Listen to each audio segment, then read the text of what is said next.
मैं थक गया हूं, न लफ्ज साथ दे रहे हैं, न सोचें कुछ नया कह रही हैं।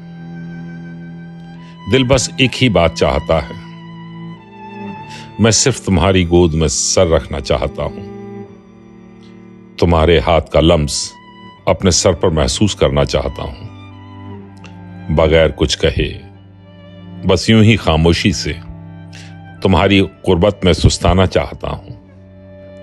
न दुनिया की हंगामा खेजी, न वक्त की कोई कैद, बस तुम हो और तुम्हारी मेहरबान सी गोद, जहां मैं अपनी थकन, अपने दुख, अपनी बेरंग सी शामें रख सकूं, और तुम सिर्फ अपने एक लम्स से मेरे अंदर सुकून उतार दो।